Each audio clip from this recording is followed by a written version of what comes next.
Well, good afternoon, guys. Welcome to our very last webinar for 2013. I'm very excited to announce that we have Tony Gattari today with us. For those of you that don't know Tony, Tony actually grew up in Sydney's outer western suburb.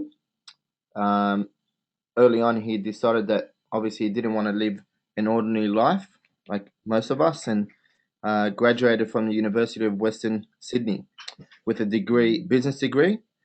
From there, he actually got a job with the Harvey Norman Group, where he was promoted to general manager, and essentially increased the division's turnover from quite a good profit, 12 million a year, to a staggering 565 million. So at the height of his success, he left Harvey Norman, and he began a new venture called Smart Buy in the field of online retailing. He then went on to setting up his current company, which is Achievers Group. Some of his largest business clients include Cisco, Australia Post, Gloria Jeans, and a fair few others. And he regularly consults and presents in front of small business owners, helping them achieve greater business success through more efficient sales processes. So I know that a few of our other coaches have not come online yet, but due to respect for Tony's time and also your own time, I might just quickly introduce Tony, and Tony can take it from there.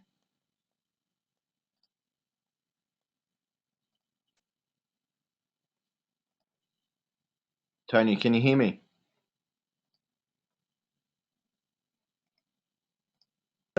Tony, are you there?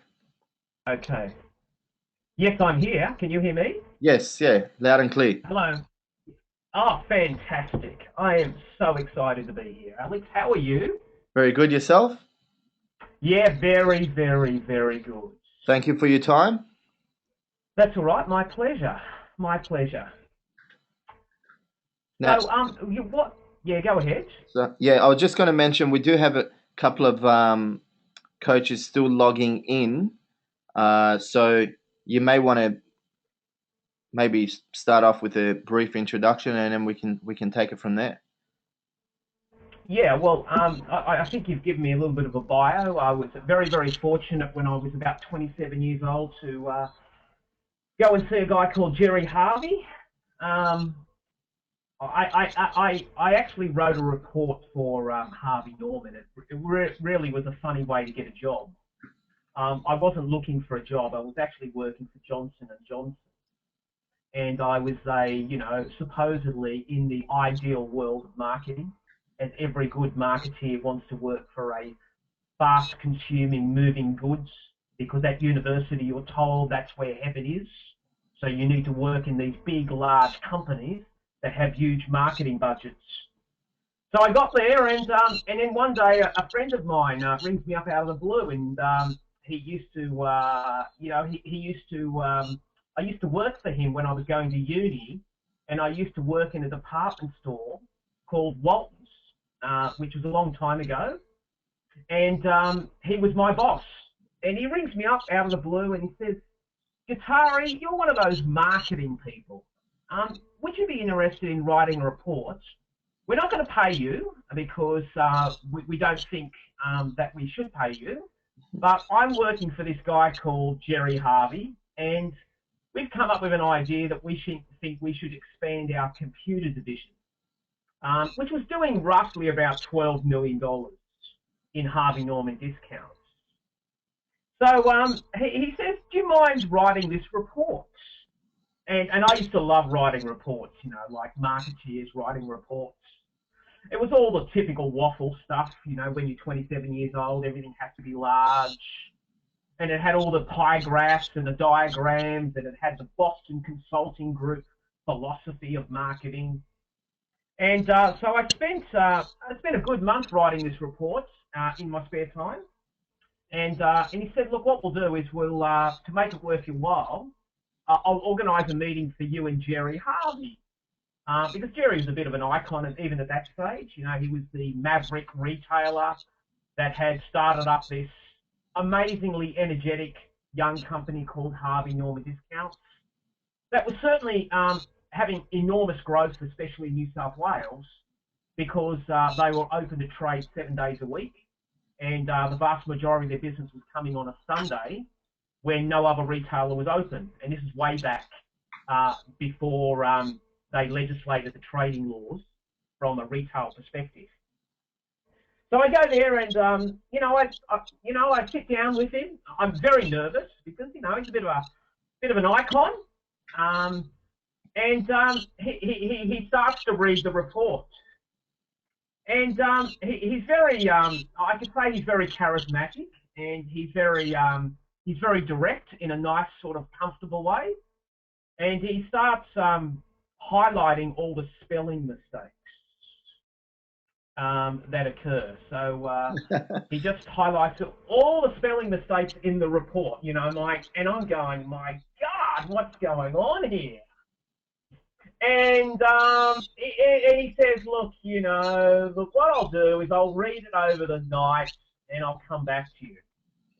So he reads it, and he rings me up the next day, and he says, do it. Now, Alex, I didn't really want to do it. I just wanted to write the report, I just wanted to consult, I wanted to tell others what to do. But my God, this was way too hard to do. I don't want to do it myself. Sure. And I already had a job, and and I felt, well, I didn't want to go to a discounter. Like Harvey Norman Discounts wasn't the ideal sort of thing on a resume, back in the 1990s, because it was a discount. It was a discounter. So he was very persuasive, and he rang me up a few times, and he said, do it. So I decided one day to throw in my comfortable job at Johnson & Johnson and work, and I joined Harvey Norman Discounts in 1990. And as fate had it, I was at the right place at the right time. I don't think I'm particularly talented, and I say that honestly. I just have probably a gift for sales and marketing and negotiation. And I joined Harvey Norman in 1990, and most spectacular thing occurred, Alex. We basically grew the division, which was extraordinary, from 12 million to, I think I was there for 10 years, and I finished in 2000. From 12 million to 570 million in those 10 years. Wow. It basically, Harvey Norman was very much, the computer division was considered to be the joke department when I joined. It was like, why are we wasting our time, was the philosophy inside the company. And that was pretty obvious why. You've got to understand, way back in 1990, we were selling Commodore 64s. Okay, I don't know, there might be chuckles of laughter in the audience now. We were selling Commodore VIC-20s and Ataris and Amigas. So, and we were dealing with first-time consumers. I mean, we were dealing with really customers who never had a computer in their entire life, first-timers. And when you sell a technology product to a first-timer, you're asking for trouble because it's like a boomerang. It comes back to you. I can imagine. Because we're retailers, we're brutal, profitable retailers, and all of the proprietors are getting upset because they're saying every time I sell one of these computer things, they keep on coming back. And, any profit I make is lost because I have to keep on asking this guy the questions and fixing up all of his problems. And so that's why, and it would only represented about 3% of the total turnover. And then it happened over the next 10 years, extraordinary. It became the largest single division of Harvey Norman. It went from, 3% to 31% of the total turnover come from computers. And that was extraordinary because, it even beat the giants, in Harvey Norman. The largest single division traditionally has been the brown goods and the white goods, which is predominantly TVs and fridges, and all of the products that go with that. And it actually eclipsed their sales for 2 years, which certainly changed the status quo in Harvey Norman and fundamentally changed the face of Harvey Norman, where Harvey Norman shares prices went through the roof.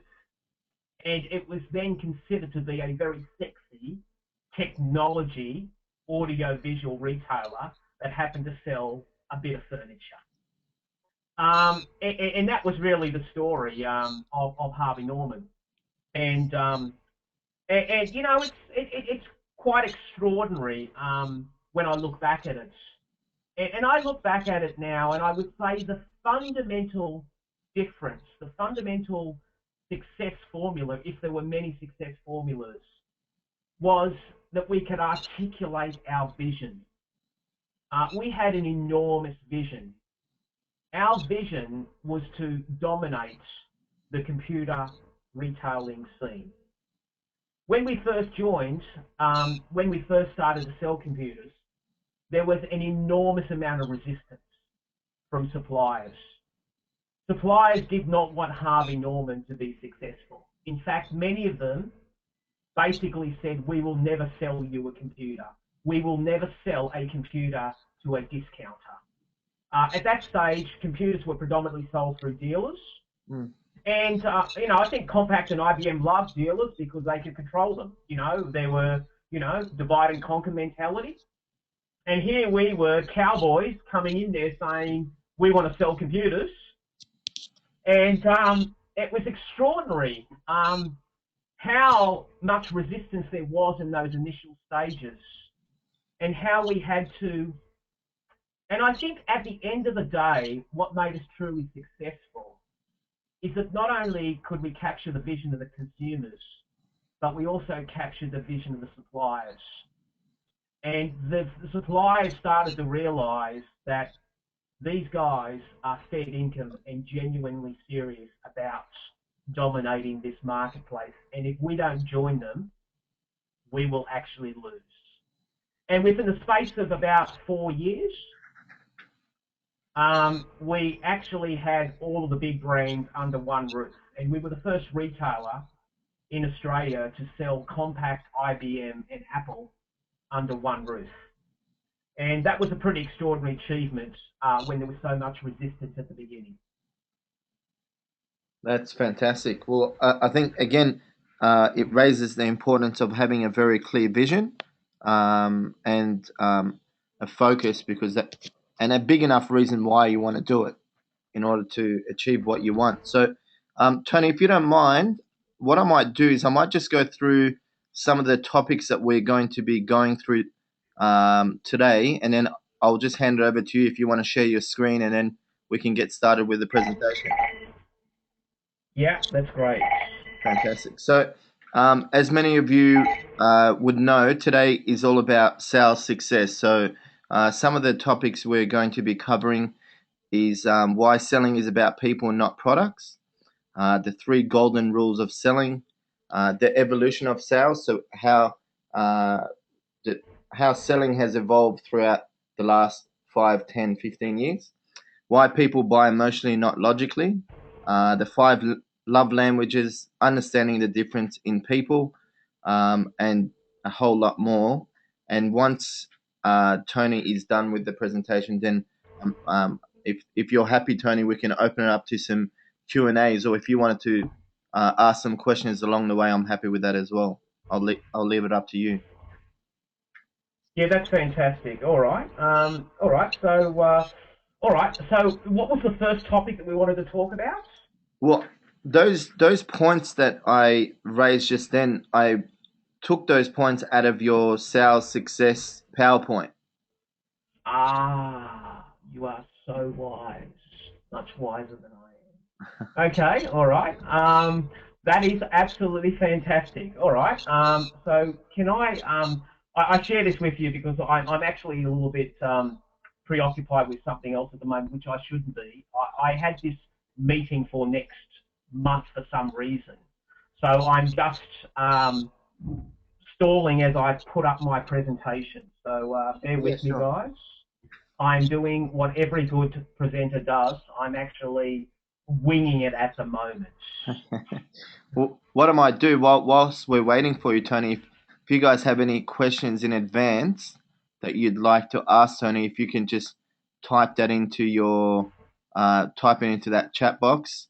Other than that, maybe I might just get a quick show of hands if just to see if everyone can hear both of us okay. So if you can just quickly put your hand up, that'd be great. Thanks, Claire. Evelyn, Jennifer. Yeah, so it looks like everyone can hear us fine, which is great. Um, now, Tony, have you shared your screen already or? I am. I'm about to do that. I'm about to pull up the amazing presentation. If I can find it, I am. I'm certainly sales success. This will do it.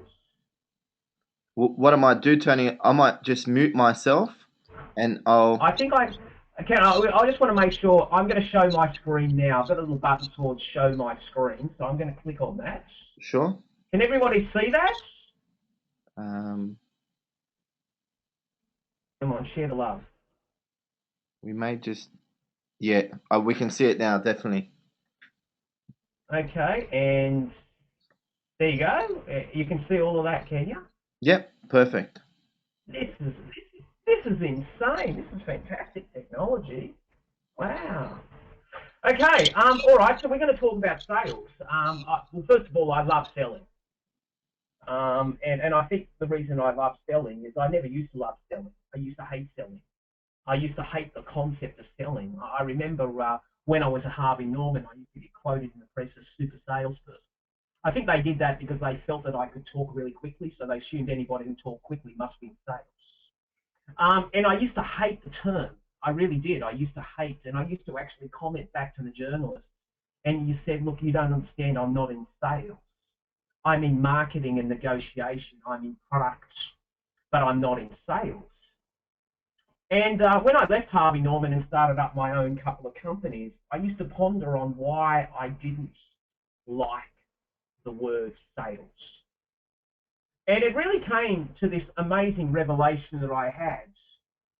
And it was a wrong revelation that my behavior was based on my beliefs. And I had a certain philosophy at that stage that if you had to be successful in selling, then you actually had to be manipulative. You actually had to have qualities in you that were less than admirable. You know, I had the perception of the slick oil salesperson. I had the perception of the used car, I don't know, from the media or the movies that you may have seen in the past that stereotype a profession in a less than honourable way. And I basically said, I don't want to do that.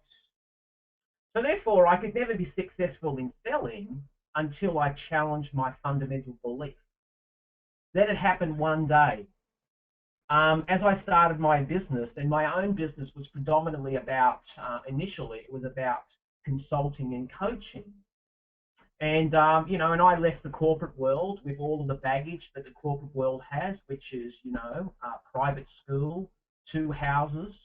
My wife was not working at that stage because she was raising the children. Well, she was working because she was working raising the children. And you know, and clearly I had to make money, and I had to make money really quickly. And one of the best ways to make money really quickly is know how to sell. So I figured I better learn how to sell, even though I didn't like selling. And I must struggled with that for about 2 months.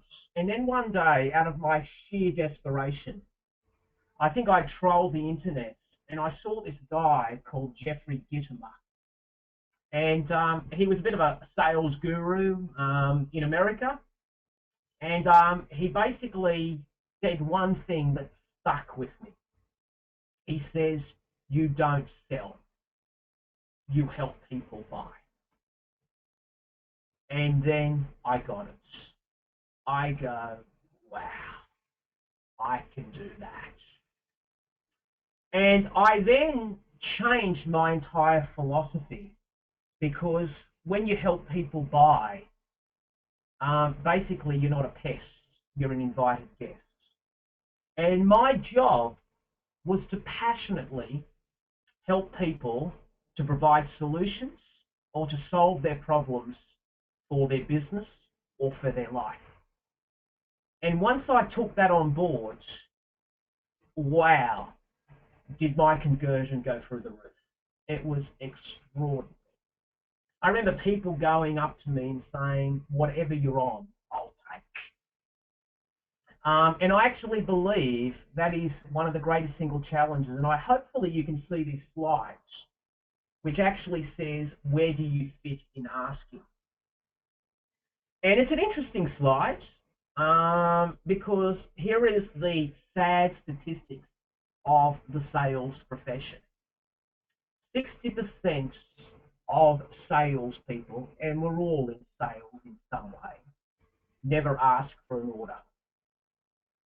Pretty profound. 20% ask for the order once, 10% ask for the order twice, 6% ask for the order 3 to 5 times, and 4% ask for the order 6 or more times after they have overcome the objections. And here's the most amazing statistic. Of that 4% who ask 6 or more times, they account for 60% of all sales. Old proverb says, I think it's quite biblical, ask and you shall receive. And one of the greatest single philosophies that I've now seen in successful salespeople is the ability to ask. And I think it's really obvious to me why we don't ask. And it's all inside of us, and it's something we all have to deal with. It's the big R words. It's the fear of rejection. See, if you don't ask, you can't get rejected. So effectively, I think in essence, the greatest single quality that a successful salesperson, a successful entrepreneur needs to have, and I share this openly with the entire audience, is not your knowledge. It's your fundamental belief in yourself. It's self-esteem. It's self-worth. If you think you're shit hot, the world thinks you're shit hot. If you think you're crap, the world treats you like crap. And I've noticed it's not it's not an arrogance, but it is a profound confidence in your own ability, your own skills, and your own philosophy that people are attracted to.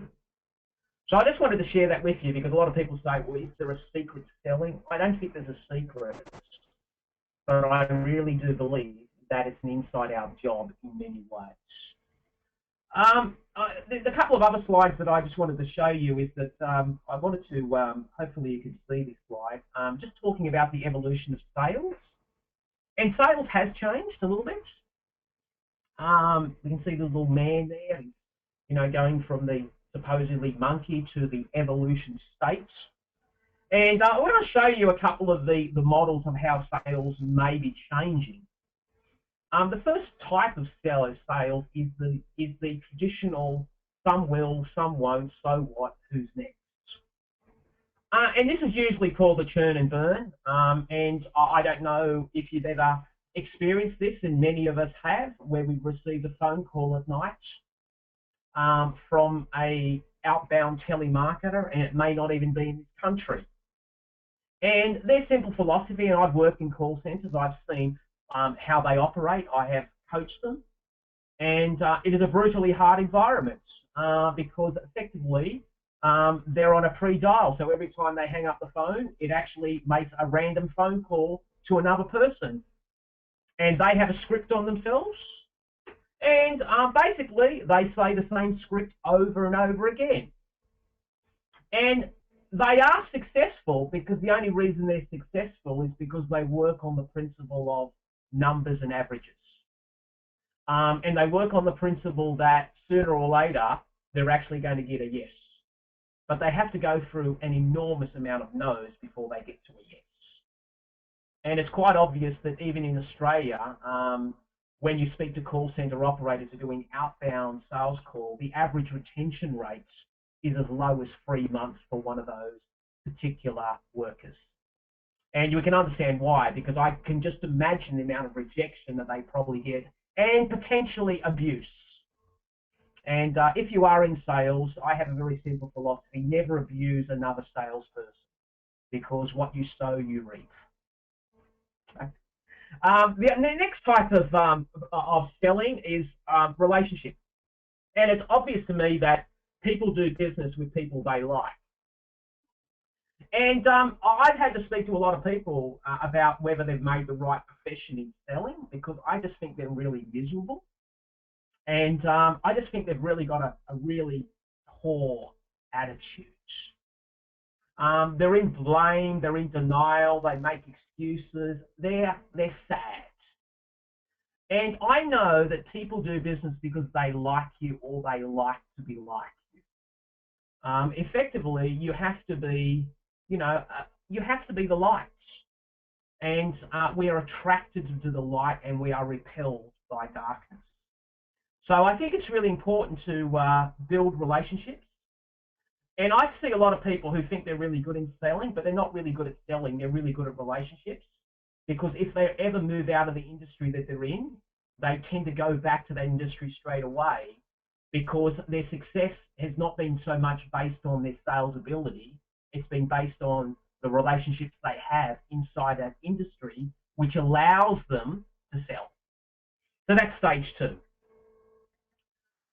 Stage 3 is the diagnostic, and I would say that this is probably the stage that I think is the most successful stage, and it's really where I believe I position myself in my sales career, is on stage 3 and stage 4, which I'll show you next. And stage 3 and stage 4, and stage 3 is the diagnostic, which is, best analogy I can give you is a doctor. Understand me, show me that you get it, and we will do business. And I think what we've got to realise is that doctors are probably wouldn't consider themselves in sales, but their conversion rate, if you think about it, is probably about 100%. And the reason that they are so successful at what they're doing in terms of, is because they go through a process, which is exactly the process that we all need to do in the profession of sales. And what they do is that when you go and see a doctor, the first thing the doctor does is, he should do anyway, he would normally diagnose. So he doesn't prescribe, he diagnoses. He sort of asks you questions. He establishes, and I've been sick a few times, and unfortunately when you're sick, sometimes your family doesn't give you an enormous amount of sympathy, because I'm a real sook when I get sick. Like, complain to the world, and my wife's going, that's nothing, Gattari, you've never had labour, and I've got a sniffle and I think the world's going to end. So I go to the doctor, and the doctor sits down with me, and he's in a comfortable chair, and he thinks, what seems to be the problem, Tony? And he takes out a notepad. He's got a file on me. I'm going, wow, really important. There's a file for Gattari. That's insane. He writes little notes. He goes, uh-huh. So what he's doing a diagnostic. He's diagnosing what my problem is. Then what he's actually doing, he's then doing an examination, and then he's doing a prescription. And isn't that a remarkable approach to selling? It's so unfortunate that, unfortunately I'm in a position at the moment where I have a lot of salespeople approach me, and some of them are just so stupid. All they want to do is they want to do a death by PowerPoint presentation about how good their company is. Or they want to show me their flashy brochure. And what they're doing is they're essentially trying to prescribe before they diagnose. And I sometimes coach them, and I said, why don't you just ask me a couple of questions initially to try to build some rapport here? Why don't you just park the whole script stuff and let's just have a conversation to see if you can solve my problem? Because this is the key, Alex. Every single listener is in the same business as I'm in. People think I'm in the coaching, speaking, training business. That's bullshit. I'm in the same business. It's a universal business. I'm in the problem-solving business. My job, my passion in life is to help people solve their problems. Every business function has exactly the same issues. We're in the problem-solving business. Sometimes that problem is a functional problem. Sometimes it's a psychological problem. But it still is a problem. And in order to solve a problem, you actually have to know what the problem is. The only way that you actually know what a problem is you actually have to diagnose, and then you examine, and then, and only then, do you prescribe. So that's stage 3. That's probably one of the highest evolutions of sales process, and a very profound model to really move into the sales career philosophy. The last type of selling is probably the highest level of selling. And this usually happens because you've achieved great rapport. It's an existing customer, and that existing customer really looks at you as being much more than in sales. You become their trusted advisor. And essentially, they basically say to you, I know what is going on and I can help you with that. And it's really trust is transferred because the relationship has been established. The service has been brilliant to the degree where they say to you, just tell me what you think I need and I'll just say yes. And I've been very fortunate that I've been able to do that with a number of clients who just ring me up and say, can you just tell me what we should do next and how much it will cost? And that's a pretty privileged position to be in. It can be abused because we can get greedy, but I am very, very, very conscious of maintaining the integrity and the trust of that relationship. So there are the sort of 4 stages. A couple of other things that I sort of wanted to talk to the people about is maybe just the golden rule of selling, and I share this with you, is that there are basically 3 principles in the golden rule of selling. I think that first of all, I think you have to believe in yourself. I can't re-emphasize this. We live in a society of negativity. We live in a society of skepticism. We live in a society of doubt and fear. If you want to be brilliant at selling, you have to create an impregnable, powerful belief in yourself. Not an overconfident, narcissistic sort of vision of yourself, but actually a point where you actually say, you know what, I'm pretty good. So I think you've got to believe in yourself. And I think in our environment, you have to protect who you hang around with. There's an old proverb.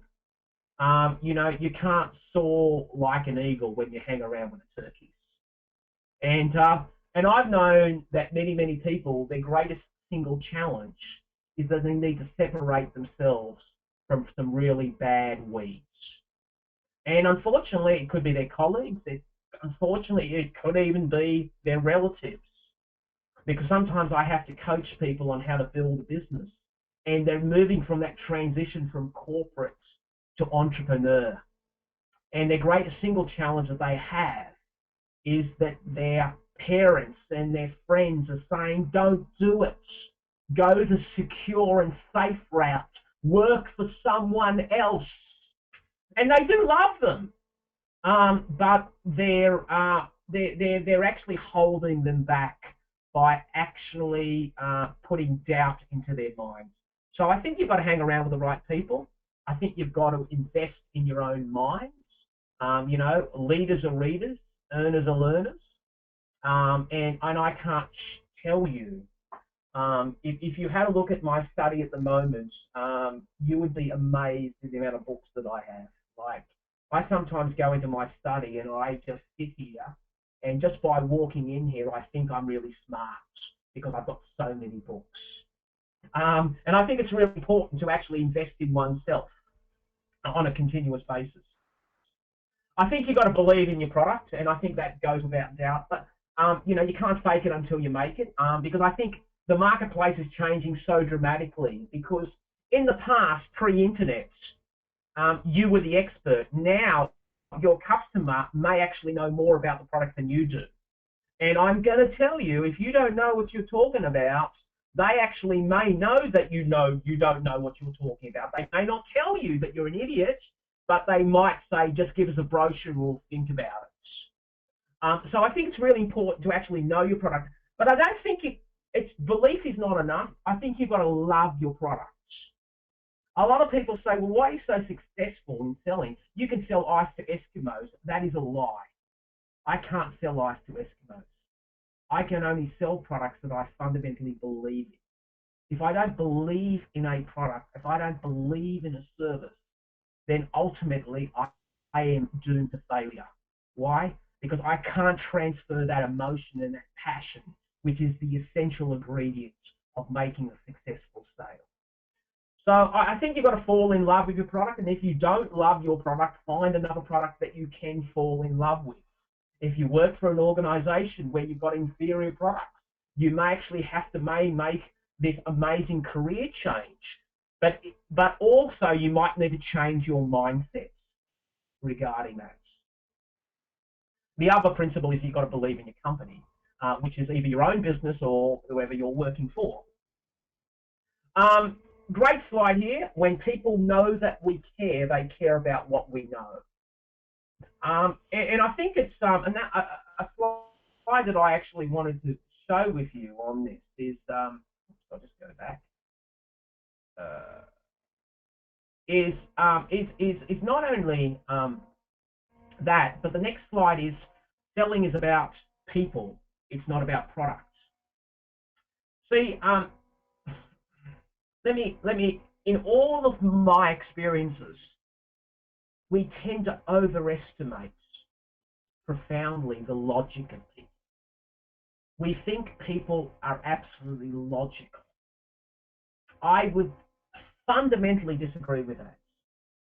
I have sold millions and millions of dollars worth of products and services in both in the B2B relationship, business to business, and in a B2C context, which is business to consumer. In all my experiences, I've actually realized that my job is not to actually appeal to their hearts. It's actually to appeal to their heads. And I think if I can actually do that well, then I will be truly successful. So it's about people, it's not about product. It's about understanding people. It's about understanding how people are wired. And many people could call this persuasion. It is persuasion. I think great salespeople are very good at persuasion. I think you have to be good at persuasion. And what is the difference between persuasion and manipulation? Probably not a whole lot. The only difference that I can see between persuasion and manipulation is intent. If your intent is to help people, then you are persuading. If your intent is to harm people, then it's manipulation. The process, the tactics, the strategies are incredibly similar when you study great leaders of persuasion. You know, I can study people who have done great good, who are great communicators that have created world movements for change.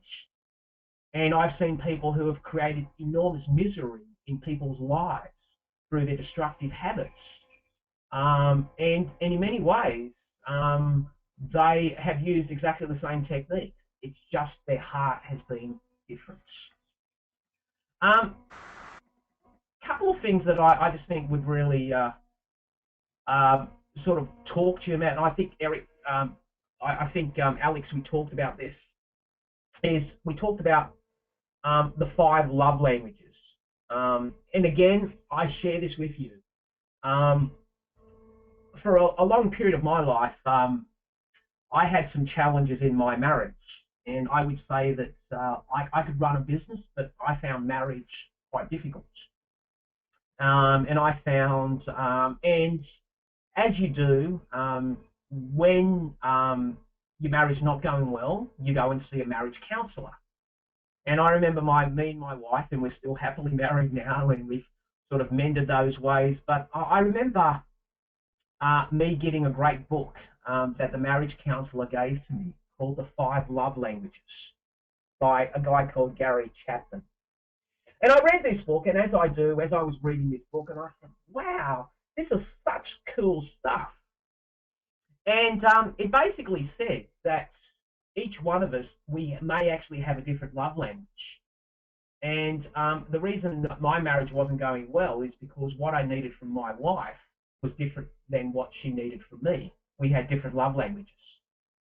And the key to my success in my marriage and in relationships was to understand people's differences and not to try to change them, but to actually understand that they have a different love language than I do. And this entire principle could actually be used in a sales capacity because we're always dealing with people. So I just wanted to share you what those love languages were, because I think they're pretty cool. And I'll show you what my love language is, and I'll probably show you what my wife's love language is, because I think this is very interesting.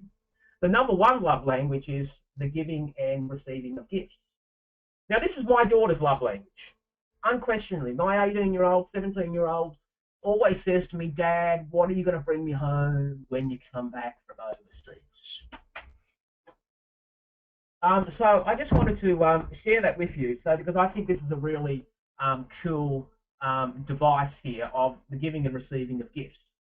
And we can do this in a context because in business, sometimes that gift is a gift of free service, a gift of help, a gift of giving something to a prospect before they give us anything back. What you sow, you reap. Sometimes we live in a society of scarcity. Scarcity says the pie is only so big, and my job in life is to try to grab as much of the pie as possible, and hopefully I can keep that for the rest of my life. And we all know that's stupid, because ultimately we take nothing with us. When we die, we die. But we have a hoarding mentality. What I've noticed is that truly successful salespeople are great givers. I mean, truly successful business people are great givers, because what you sow, you reap, and if you give generously, you'll reap generously. It's a principle. I don't know how it works, but it just works. Number 2 love language that could be actually used is acts of service. And this happens to be my wife's love language. I did get this because, just call me stupid, and I also blame my heritage of being Italian. But I got to make an admission here. I wasn't very house proud. I was one of those people that was always looked after by my mum, and she would do everything around the house. So when I left the house at 22 years old and got married at 28, I was really not very good at actually cleaning up, because I'd never cleaned up in my entire life. But my wife's love language was an act of service, and what that act of service is doing stuff around the house. And acts of service is really important in a sales capacity. It's not the gift, it's actually the action. It's helping others, helping them in their business, and giving them advice, giving them ways that they could do things, and that is an act of service. The next type of love language that we might have that could be used in a sales is quality time. Some people are wired in such a way that they just like hanging out with you. And I know many, many sales relationships that I have, many business relationships, where people just ring me up and say, can I take you out to lunch? And I sort of question. I said, well, don't you want anything? He said, no, I just want to spend some time. And I get it. I'm not wired this way, but many people are actually wired this way. And it's understanding that quality time is really important in a sales relationship to certain people.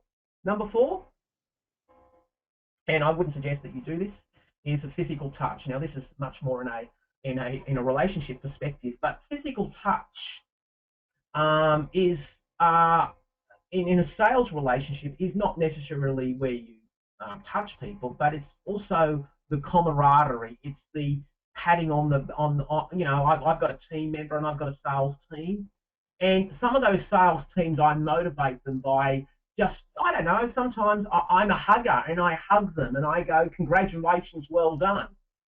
And that really inspires them. I tend to hug the guys. I would never sort of, you know, it's not right to hug females in this day and age, so I don't do that. But the physical touch is really important to them. And the last type of love language that we have is words of affirmation. Now, this is my love language. I am, you know, I am an encourager, but as an encourager, I need to be fed encouragement. If I get fed discouragement, then my gift actually goes, because I can't encourage others if I'm not encouraged myself. So ultimately, words of affirmation is praise to people. It's thinking the best of them. It's helping them.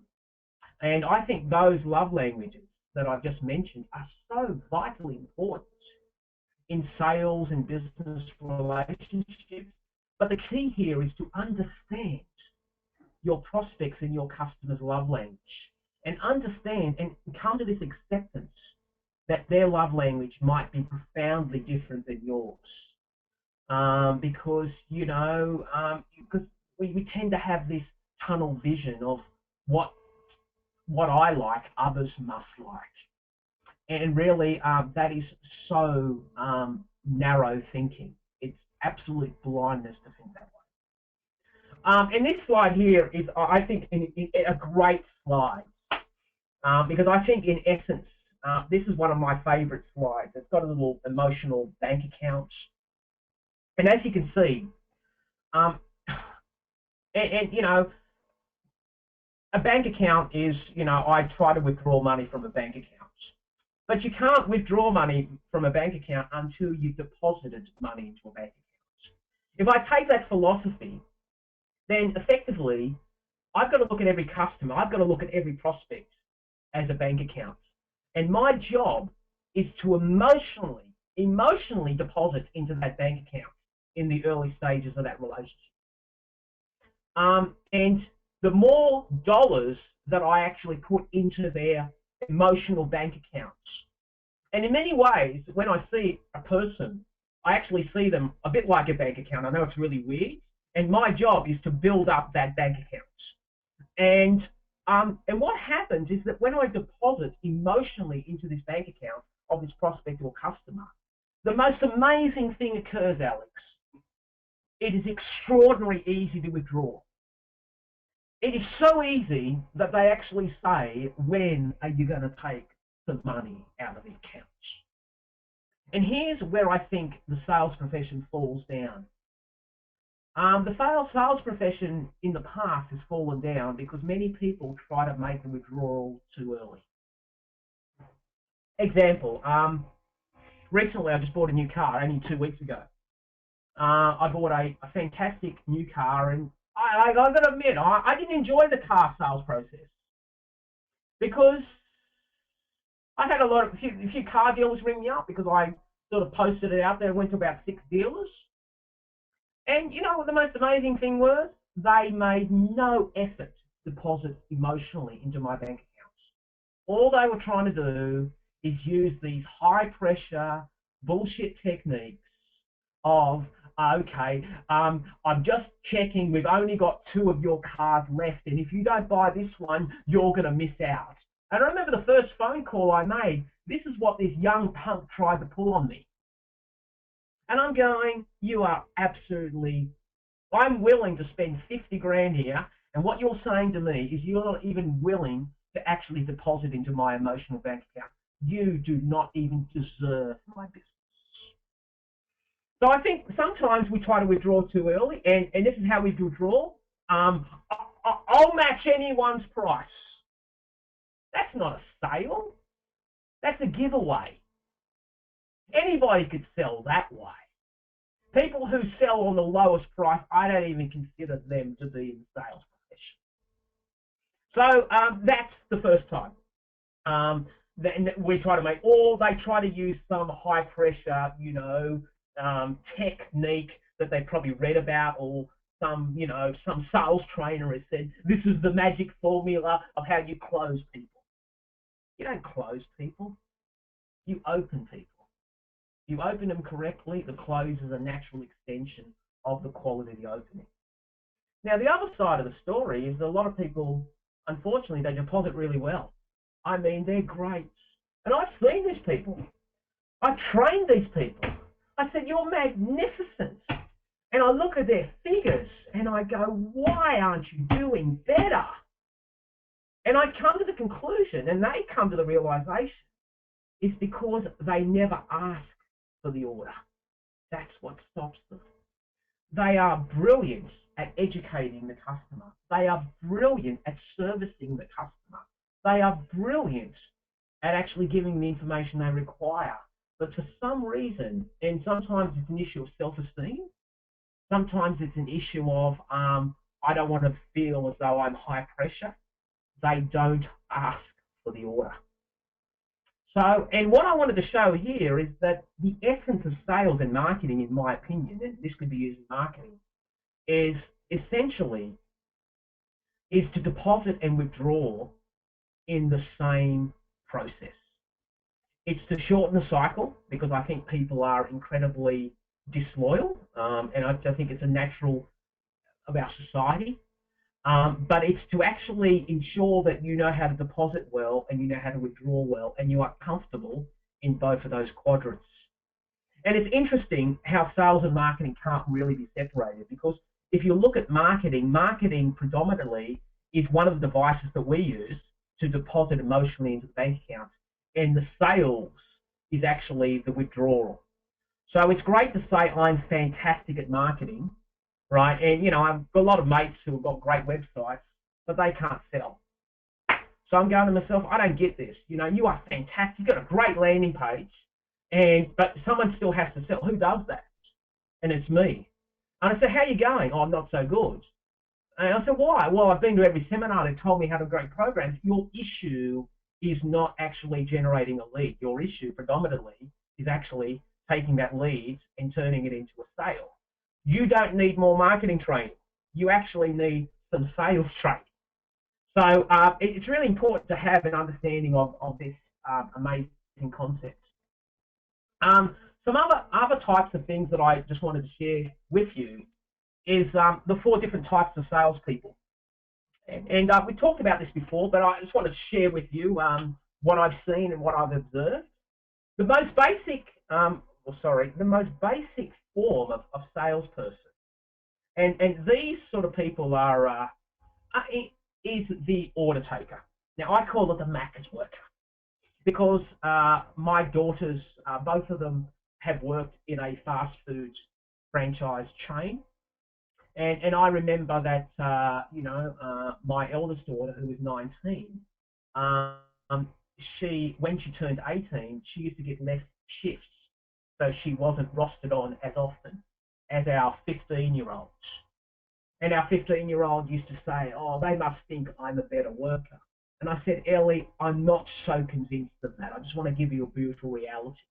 You're just cheaper. And I think essentially in an order-taking role, predominantly, I think technology does so much a better job in this area. I think, if you are a sales professional who is an order taker, you are in a very vulnerable position moving forward in the new economy, because I think technology is a much better order-taking device than humanity, because technology doesn't complain, it doesn't have sick days, it doesn't, go off the rails, doesn't bring its baggage into work and gets emotionally distressed with life. So that's the first type. The next type of salesperson is the techie. Wow. Now, I must admit that we used to have a lot of these at Harvey Norman. Because when we were at Harvey Norman, we made a mistake in the early days. We felt that the best salespeople must know a lot about computers, you know. So we used to employ people that used to drink 4 cans of Jolt Cola. This is before V was out in the marketplace, and used to read PC magazines, pre-internet. And oh wow, did they know a lot about computers? Wow, wow. And they used to think because I know a lot about computers, I must be able to sell a lot of computers. We called it the curse of knowledge. And what would happen, and this recently also happened to me, because I did buy a new computer and I'm not very computer literate. So I know that sounds weird, especially when you market and sell computers, but I think that's a gift because my job is to think like a consumer, not like to think like a techie. But I remember going and buying a computer just recently, a couple of years ago, and I remember getting a techie, and he approached me, and full of glee and joy, comes up to me and absolutely vomits over me about all the features of the product. Absolutely. Now, I'm at that stage, I'm 48 years old. Now, this kid, probably be 18. He could be my son. And you know what I do? I don't even know what he's talking about. So I just nod my head, thinking I do know, because I don't want to be embarrassed. Bit of pride going on here. So I just nod my head going, yeah, I understand. Then he thinks he must go to get the sale. And then I say to him in my typical non-confrontational way, oh, can I have a brochure to think about it? And really, the essence was that I had very little to do with the brochure. I just wanted to get out of there. And the brochure was the exit strategy. In fact, the guy could have put up yours on the brochure and I would never have picked it up because that brochure didn't even make it to the car. It actually was in the first garbage bin on the way out. And essentially, the reason that he didn't get the sale is because his job was to solve my problem. In fact, he did exactly the opposite. He added to it. And he added to it by creating complexity and confusion. And I think the essence of great salespersonship is to make a complex thing simple, not a simple thing complex. The next type of salesperson is the new Messiah, works for Optus. Basically, I shouldn't say that, but Optus used to have a campaign where they said yes. And the new Messiah has this tendency to over-promise and under-deliver. And basically has the philosophy of, I'll just tell them what they want to hear and I'll get the sale and someone else will clean up the mess. And, unfortunately, sometimes they can be anxious. Unfortunately, I've worked with commission-only salespeople who, unfortunately, that can work against them because sometimes they're so desperate for the sale, they will stretch the truth a bit, which is understandable because they need to eat. They tend to operate in this new Messiah. The problem with that is that when a customer has a bad experience, it's very rare that he blames the individual. In many ways, he stereotypes the entire company. And I think, in essence, we live in a society now where the consumer has a voice. And that voice is so loud now. That voice is so violent now that the days of the new Messiah are well and truly over. Because I could go back as soon as I bought the product, even though I've had a bad experience. And I could go on the multiple websites that allow me to do a product review. And I could actually then write up what I truly thought of the organization. And in many ways, customers tend to believe those testimonials than the marketing stuff that other people write. So that's the new Messiah. And this is the ideal type of salesperson, which is the slide which says, I am a problem solver. And really, that's my role. My role is to help people to solve their problems. And I think that's a really cool profession. So I wanted to eliminate the first three and say, let's ban them forever and focus on the essence of what our job is to actually help people to solve their problems. A couple of other things that I think were really, really important is, and I sort of wanted to share this with you, and then I don't know how much time I've got left, Alex. How much time do I have left, Alex? You're happy to continue going. Oops. I'm getting a lot of value myself from it, and I'm sure a lot of the other coaches are. So, yeah, No, how long? You know, because I mate, reckon I can talk for 3 days on this shit. Okay. 15 minutes. 15 minutes? Okay, all right. So it's all right. I just want because mate, once you let me going on this stuff, mate, I can talk for days. That that Okay. that's why I left it open. Okay. Okay. Yeah, but I don't want to bore you either. Okay. Okay. No, no worries, Tony. Thank you. Okay. Now, okay. So I really want to share this with you. Now, this is one of my little secrets, though. I'm going to cover the veal. And I wanted you to understand something about people. We're different. Accept people's differences, don't judge them. Embrace them, don't try to change them. And what I've learned is that essentially there are four major types of buying personalities. And if you want to be brilliant, you have to know how to seduce people emotionally. Now, you might call that attraction, you could call it seduction, but it's understanding how to shift profoundly your strategy based on the buying type.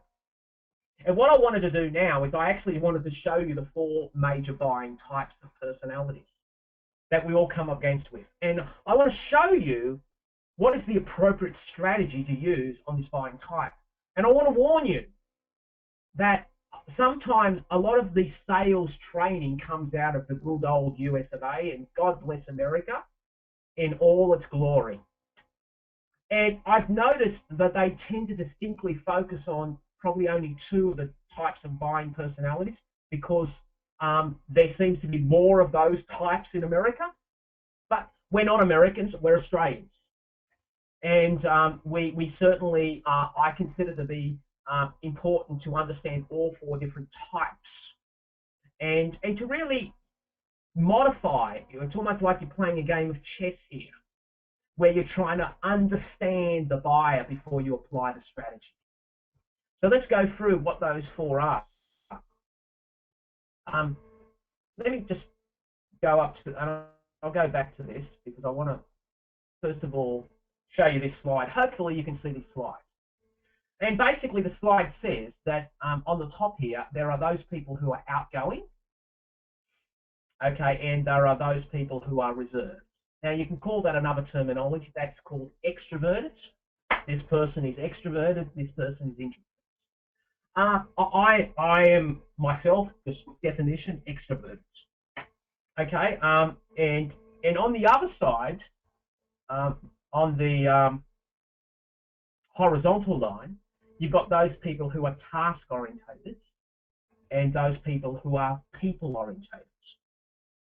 And what I wanted to do is I wanted to go through the four quadrants, and in order to really assist, I've changed this philosophy. This is traditionally, you would have heard of Myers-Briggs, you could have even heard of DISC profiling. I've taken this concept into a sales capacity and I put birds behind it because I actually am a very simple person and the birds stick with me because I know exactly, I can say to that person, that is the bird that I'm dealing with. So I wanted to use birds and I wanted to show you the appropriate strategy. So if I go back and let's see the first bird. Now this bird is outgoing and task orientated. So that would be, let's just go back, an eagle. Okay, so they're outgoing and they're task orientated. Now remember, each bird has a love language. We all have love languages. Their love language is completely different than yours. In fact, their love language could repulse you. You could be offended by their love language. Don't be. Understand it. Judge little. Embrace everything. Now, eagles, predominantly their love language is they love to win. Now, first of all, an eagle, by definition, as a bird, doesn't flock. Right? Now, first thing you've got to realise about an eagle buyer is they're not looking for your friendship. They're not looking to hug a tree with you and sit by the campfire and sing Kumbaya. They couldn't be bothered. Their relationship only extends as much as they got something to win from that relationship. Now, that might be brutally hard, and you've probably had relationships like that in the past where you think this person is your greatest best friend, and as soon as they've actually got something from you, it looks like they've departed from your life.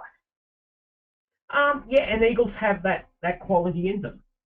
It's not an admirable quality, but it's a quality that may exist in them.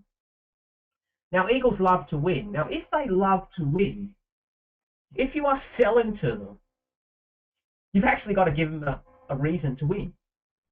You've got to actually ensure that you stroke their ego. You've got to know how to put them first. Remember, they don't want what everyone else gets, because what everyone else gets is not winning. And I got to admit, guys, that I have a bit of an eagle in me. You know, I love negotiating, not because of the deal that I actually get. I just love the fact that I've won. And I'll be honest with you, I could go into a retailer, and if a retailer says to me, this is our standard price, there's a likelihood I won't buy from them. Not because the price is not good, it's because I want to win. And if they don't allow me that opportunity to win, to somehow be treated differently, then I'll go somewhere else where I can actually experience that joy. A couple of things about eagles you need to be aware of. Because they love to win, they hate to lose. Sounds obvious. Scarcity works brilliant on them. The fear of missing out, the fear of urgency, there's only 2 or 3 left, if that's genuine, is a very profound technique on someone who wants to win. It's really important to honour them. It's really important to understand that they can be very fierce negotiators. It's really important that they're very results driven.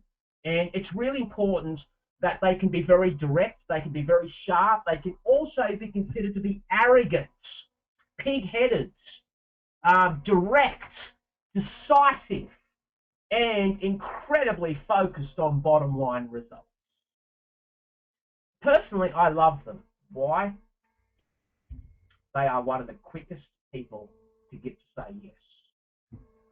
The greatest single challenge, if you're not an eagle, is to understand that they buy really quickly once they know what they want.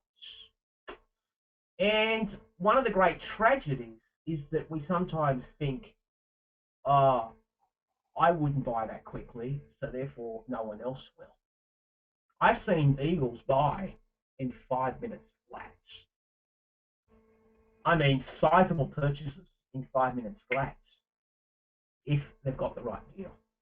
So scarcity works, a higher authority works on them, you know, not that you would do this, but, you know, if it's a genuine situation where you have to go and see your boss, we've never done something like that before, I have to get approval for that, look, don't tell anyone about this, that sort of concept works really, really well on an eagle. And you know, and usually you can pick them. They're power dressers. Sometimes they walk in very, they walk in, or they dress in very powerful colours. Black may be their favourite colour in terms of dress.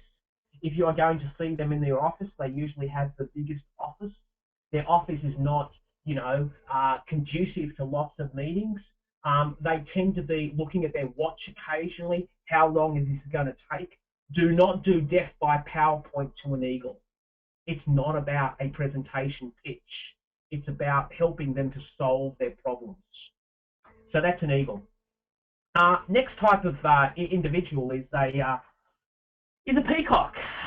Now, a peacock is extroverted also, a bit like the eagle. But where the eagle is results driven, it gets its love from the ability to win. A peacock is very people driven, and they are absolutely obsessed with their own image. How do I look? How do I look in front of other people? And this is a marketer's dream, because there are many organisations that are super successful in appealing to peacocks, because the brand is the status symbol. It is the trophy to the world that I have made it. Now, I've got a couple of mates who are in this dominion. They're technically broke, but my God, do they look good. They've got the Beamers, but, they're trying to work out how they can make the house mortgage next month. They're into debt over their ears, but because essentially they are very image conscious. Nothing wrong with that. They are incredibly emotionally charged people. They are incredibly easy to upsell and cross-sell to. They deserve the best. They expect the best. It's really important that if you are selling to them, you actually have to cast a vision. You have to show them the dream. You have to be quite excitable, because they naturally are excitable. They tend to be quite kinesthetic in their overall approach to life. And sometimes they need summary, because sometimes they have so many options they don't know which one to take. So you've almost got to steer them and lead them. And the most important quality is really having an understanding that they are emotionally highly charged. They are excitable. They're incredibly optimistic. And they expect and they deserve the best. They tend to also make quick decisions. They won't make quick decisions if there's too much complexity in making the decision. They sometimes even hate and avoid paperwork at all costs. And they are the easiest to upsell to. They are the easiest to cross-sell to. And I think one company that has been so successful in selling to, and maybe a few years ago we saw the height of it, is Apple. I remember when Apple used to bring out a bit of technology, there would be people queuing up, outside of their stores, and they would queue up for 2 nights. And just so they could get the first iPhone, and they could tell 6,000 of their Facebook friends, look at me, aren't I a wonderful peacock? And it's really about their self-image and how they're perceived by others. And one of the things that you should never do with a peacock is that you should never tell their existing product is crap. Because if you say what you've got is wrong, you're actually attacking their image. And that is a big no-no. Now, they're the 2 extroverted types, and clearly probably easiest to sell to, and they are, because they're probably predisposed to buying. The eagle is very predisposed because they're effectively, they want results. So they go and buy when they need to buy, and they want to get in and get out. It's like a quick transaction. Peacocks always love buying, because they always, they want to make themselves feel happier, and, life has to be easier, because it's all about pleasure. The next 2 types are actually, the next personalities, unquestionably, in many ways, would be the largest segments of the population. And I want to share this with, and this is the first of the introverted types. They're introverted, and they're into people. And the best analogy I can give is a dove.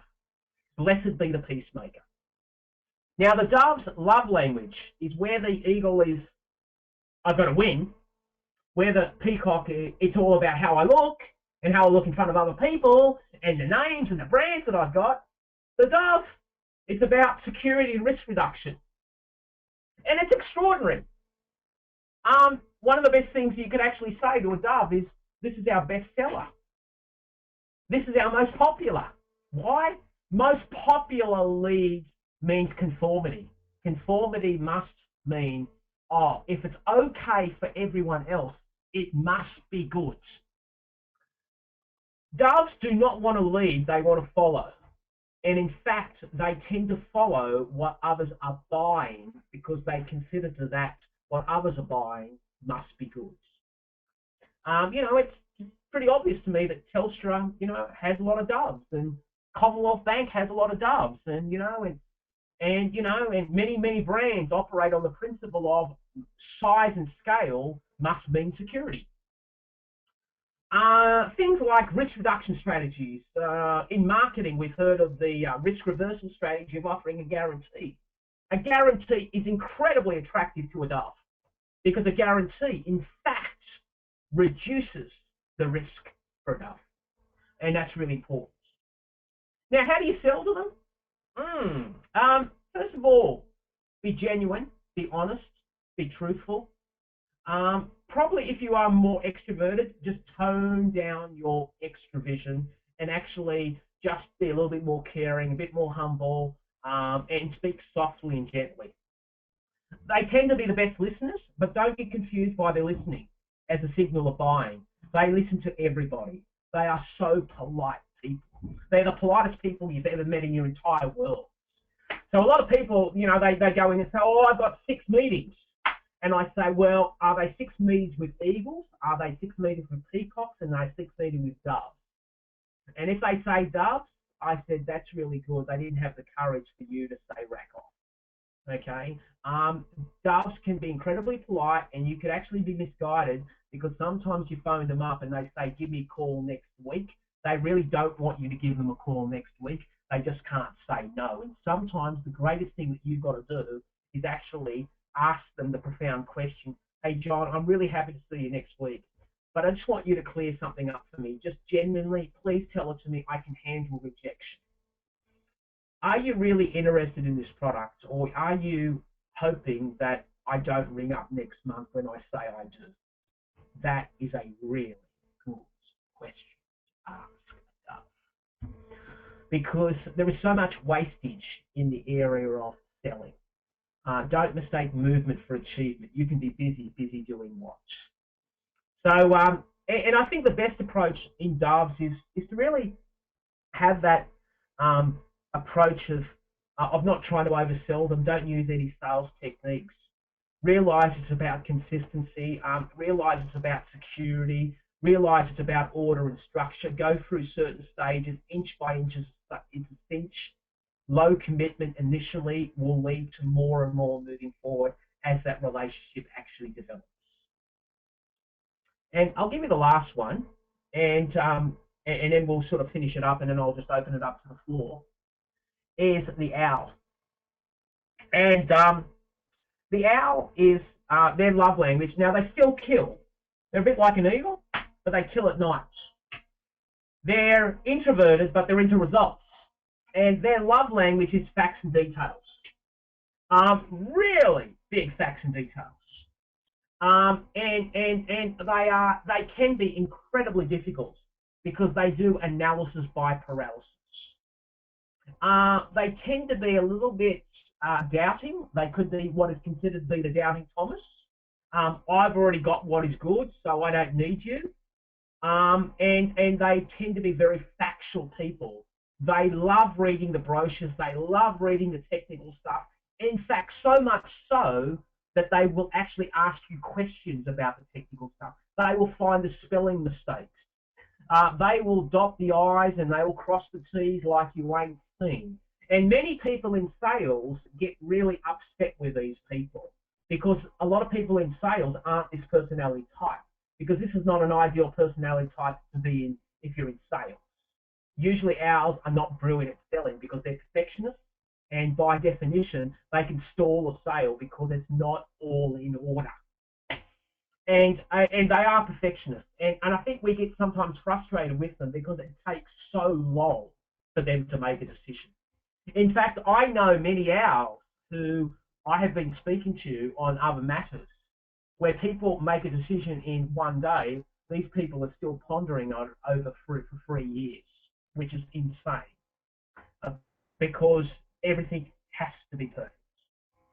Now, one of the best approaches that you could use, and owls, I'm going to say to you, are not easy to sell to. This is like the Marines of actual sales, is One of the greatest things you could ever do is realize that they are incredibly knowledgeable. So, for example, I'm up with an owl, and an owl, he seems to know what he's talking about. I might say to the owl and say the owl is Alex. Alex, it's apparently obvious to me that you know a lot about computers and you know a lot about Apple Macs. Can I, because I'm always curious, Alex, I'm just really interested. What have you found out? That is a very powerful formula how to engage an owl. If you can engage an owl and put them on a pedestal of their knowledge that they have sought out and allow them a platform to speak about that knowledge, you will lighten up their day. So I'll go, thank you, Tony. And they will share with you everything they've learnt. They will share with you everything they've studied. They will share with you everything they've found. And if you are genuinely interested in that and take notes and even just listen to them with an intent to understand and to recognize the value of the information, you could even say to them at the end, like I would say to Alex, so Alex, based on your research, what would you buy? Now, Alex, being a logical person, has to fall in with his logic. So if I allow him to determine what he buys, then whatever he says, he has to fall in line with that. Because if not, he will be in non-congruency, which is a disturbing emotional state for an owl to be. So they're basically the four types. And you may ask, what are the size of the flocks? And the only information I've been able to get is in America, but I just wanted to share this with you, is that according to some people that I've read, because I read lots of books that do all that stuff, is that the size of the flocks varies. And I think it's probably around the same in Australia. I would probably say the doves would be a little bit larger in Australia. I just think we live in a very conservative nation. And if you are selling into regional areas or marketing in the regional areas, realising the doves could be greater. The doves are the people that, I've lived here for 40 years. I go to the holidays in the same place every time. You probably see them at work. They eat the same lunch every day and they have a really ordered life. Okay, and it's like just routine is everything to them. Give them no routine, it just falls out the window. And you can see the eagles are 10%, the peacocks are 25%, the doves are 40%, and the owls are 25%. And I think the real key here is you want to be brilliant at selling. One of the keys is to understand how to be a chameleon. The chameleon is a lizard that has the innate ability to change its colour to suit its environment. And the ability of sales professionals to size up their environments and to adjust and to change is probably one of the greatest single qualities that I see in truly successful, significant and long-lasting sales professionals. It's the ability to read the game, to play the game and to understand the game and to know what are the triggers to make them win in that game. So guys, I hope that has helped. That's the end of my little segment. So Alex, I'll probably throw it across to you, my friend. Sure, thank you for that. Well, what can I say? Thank you for your time. You've been very generous. It's been quite insightful in terms of I've been in sales for the last probably 7 to 8 years, and I definitely learnt a fair few new tips and strategies that I can use within my own process. I thought what I might do you have maybe 5-10 minutes now?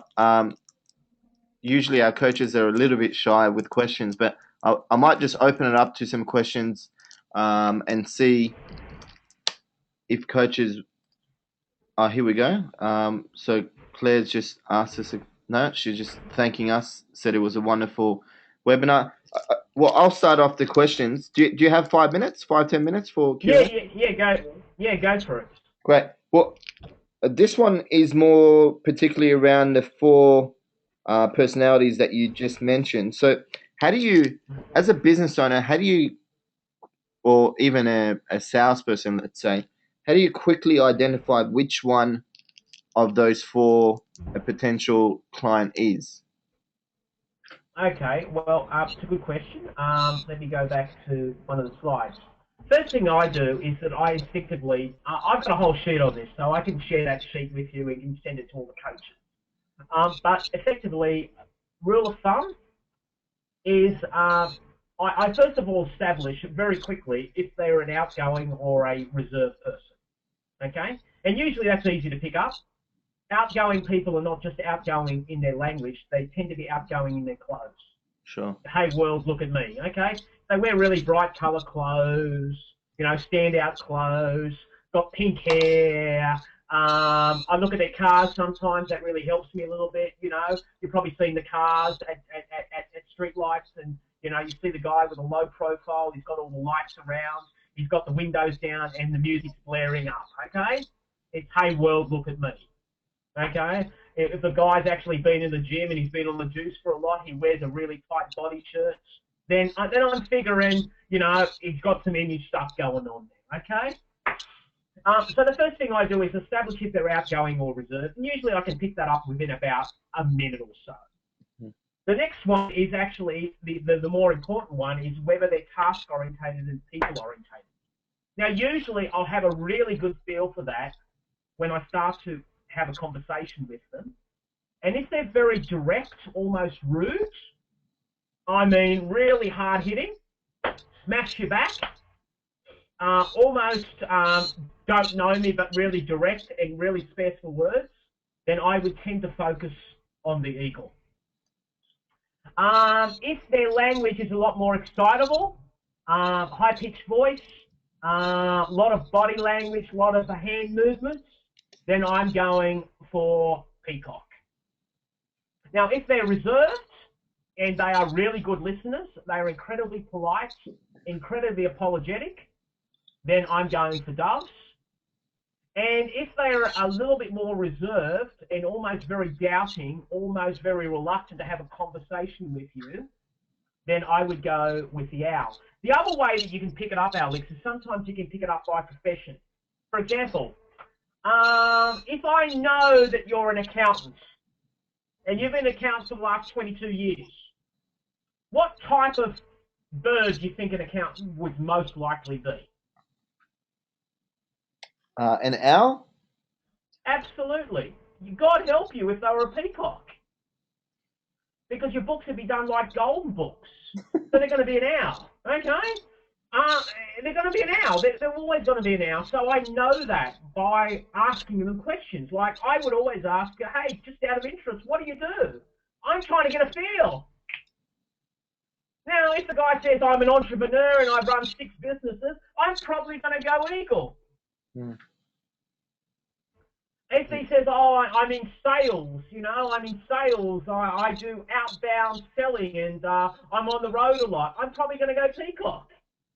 And if the guy says to me, or the girl says to me, what do you do? Oh, I'm a kindergarten teacher. I'm probably going to go dove. And that's sort of one of the things that I look out for. And it's a real, it's once you start doing it, it's really easy to pick up. And we don't tend to be, and let's be honest, we're not all in one box, and that would be the wrong assumption to make. We tend to be a blended approach. I'll tell you about me, because I know me. I am definitely a peacock eagle. Okay? I swing between those two. I'm a peacock on the stage, and I can be a ferocious eagle behind closed doors. Because, you don't want an eagle on the stage because they're too hard on the audience, and they just put the fear of God into people. Definitely, Paul. Thanks for that. Appreciate it. Definitely makes a lot more sense and gives me a bit more of an understanding how I can quickly pick it up. I just had another question come in from Claire. Could we have an example of deposit and withdrawal? So a lot of our coaches are, I guess, more around coaching than anything else. So maybe asking for the order in a coaching context. In a coaching context? Yeah. So Yeah. where you're basically Okay. selling a service more than you are selling a product. Okay. And because I've been a coach for a long period of time, I think we all have to understand there is only one formula in actually getting people to change, and that is dissatisfaction times vision plus first steps equals a sale.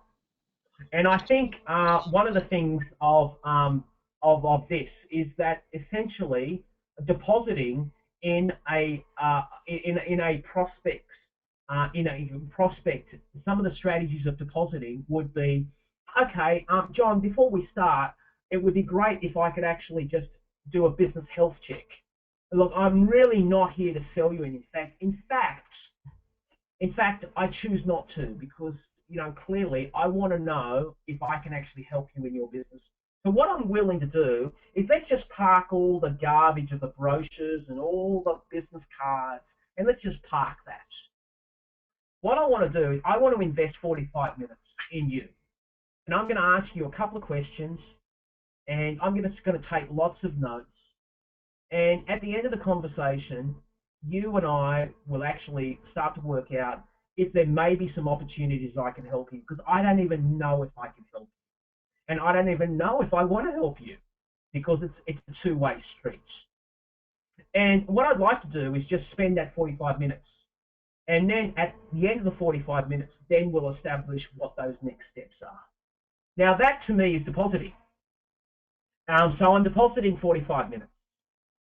Now, what I might say is at the end, and this happens to me all the time, and I've done coaching for a long period of my life, and in fact, they would say to me after a little while, they'd say, Tony, you've asked some really great questions here. Do you think I could help you? Do you think you could help me? I know even before, as soon as they say that, I have definitely got. And the way I've got the sale is by not telling them what I do. It's by asking them really good questions about their business and uncovering things that no one else has uncovered. And usually it's quite amazing, Alex. I don't usually give them a proposal then and there. I'll wait. I'll say to them, look, Jim, I think we could, but I'm not 100% certain yet. I just need to ask you a few more questions. You know what I'm doing? I'm finding their bruise and I'm actually making the bruise bleed even more. And then and only then I will say to them, look, John, I think I can help you, but what I'd like to do, I'd just like to spend a couple of days and I just want to put my pens and some thoughts, some ideas together of how we might be able to help you. And what I'd like to do is rebook a meeting for 4 days' time where I want to present to you the prescription of what we should be doing together. How does that sound? And they nod their head going, yeah, let's book the meeting now. That's pretty cool. And that is the depositing at Yeah, fantastic. Because I think Hello? great point. Because I think whilst everyone else in the market is trying to sell clients on why they should pick up coaching, qualifying them or automatically puts you in a better light and gives you that unique selling point as well. I eliminate people before I do them. I'm totally brutal in this area. I've had horror stories of coaching that I will never experience again in my life. Because I used to do things, because I used to chase coin, and then I regretted having them. A coach is like a marriage. It works both ways. Fantastic. Well, I just had another comment coming from Jonathan Biss. So he's particularly interested in selling online, especially coaching. So what are your thoughts around that? I don't know. Well, first of all, I think you have to have a fantastic lead generator. So you actually have got to drive lots of people to the web. Of course, you're going to have traffic. And you're probably going to have a great landing page, and you're going to have some sort of remarkable offer that just gets them on. Mm. But I think it's not about getting a client. I think it's about retaining a client. I think that's the key. You know, maybe I'm old school. I don't think there's any wizardry in marketing. I just think if you do shit really, really good, people talk about you. And when they talk about you to their friends, and you have an avalanche of remarkable customers who beat your ball down to your path because they say, he was so good. She was so good. And I think our job is not to actually give good customer service. It's to give remarkable customer engagement. And I think that's how you truly build a business.